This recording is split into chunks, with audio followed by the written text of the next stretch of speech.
Le bail amphithéotique. Qu'est-ce qu'un bail amphithéotique? C'est une convention entre un bailleur et un preneur ou locataire appelé l'amphithéote. Le preneur bénéficie de l'amphithéose qui est un droit réel sur un bien immobilier. Il dispose donc de privilèges plus étendus que dans un contrat de louage classique qui confère un droit personnel au locataire. C'est aussi un bail particulièrement long puisqu'il dure entre 18 et 99 ans.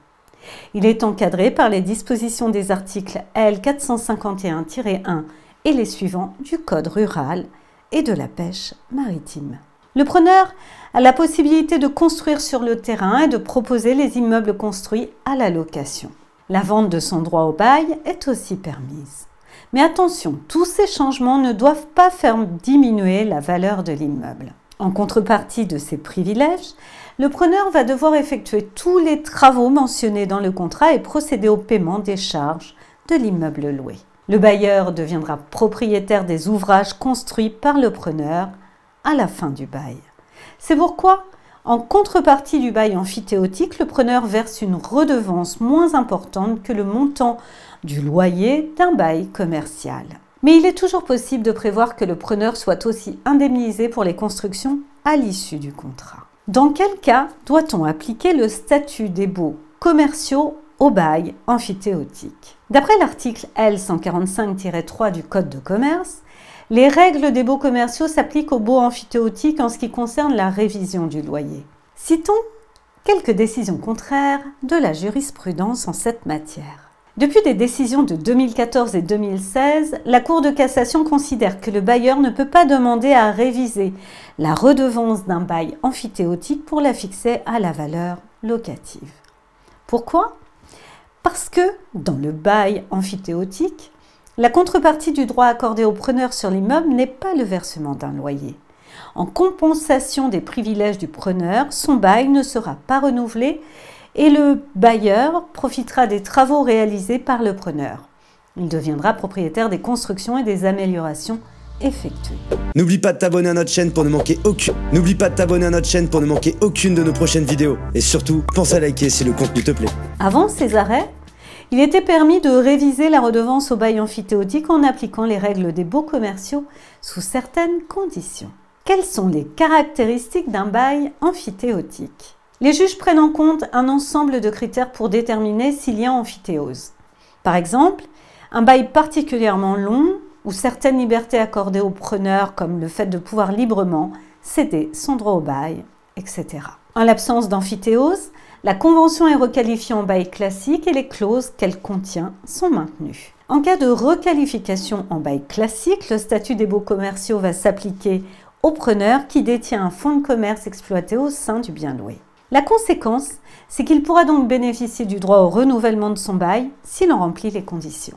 Mais il existe une difficulté posée par l'article L 145-60 du Code de commerce. En ce qui concerne les baux commerciaux, le délai d'action est de 2 ans seulement. Donc, si une convention a été conclue il y a plus de 2 ans, elle ne pourra plus être requalifiée en bail commercial par la suite et le renouvellement du bail ne décale pas le point de départ de ce délai de 2 ans. Voyons quelques cas dans lesquels un bail amphithéotique serait requalifié en bail ordinaire. S'il contenait une clause permettant au preneur de résilier le bail à l'issue de chaque période de 3 ans, ou s'il prévoyait une clause permettant au bailleur de le résilier, mais également en présence d'une clause résolutoire qui, lorsqu'elle joue, met fin au contrat. Pourquoi cette requalification? Parce qu'un bail amphithéotique est conclu pour au moins 18 années et ne peut pas être rompu avant.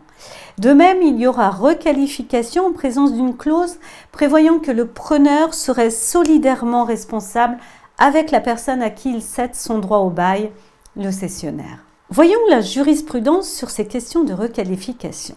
En présence d'une clause qui restreint la liberté de cession du locataire en exigeant l'accord du bailleur, les juges ont décidé que le bail serait requalifié car cette liberté est caractéristique des baux amphithéotiques. Même décision au sujet d'une clause exigeant l'accord du bailleur en cas de changement de l'activité commerciale exercée.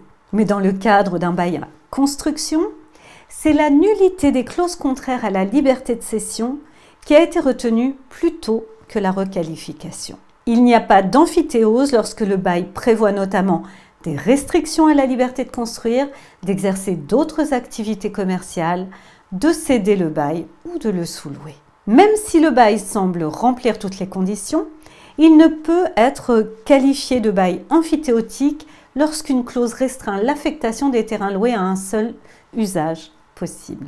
Ne peut pas non plus être qualifié de bail amphithéotique le contrat prévoyant que si le locataire souhaite céder son bail ou sous-louer, il doit obtenir l'accord des conseillers municipaux. Quelle qualification donner au contrat de location conclu par l'amphithéote, le preneur en somme? Le locataire d'un bail amphithéotique est libre de conclure un contrat de location commerciale sous réserve des droits dont il dispose. Attention, il ne s'agit pas ici d'une sous-location. D'après l'article L145-3 du Code de commerce, le statut des baux commerciaux s'applique à ce contrat si ces critères d'application sont réunis. En revanche, les règles concernant la durée du bail, le droit de renouveler le bail ou de bénéficier d'une indemnité d'éviction et le droit du preneur de rester dans les lieux loués ne s'appliquent pas lorsque l'amphithéose prend fin.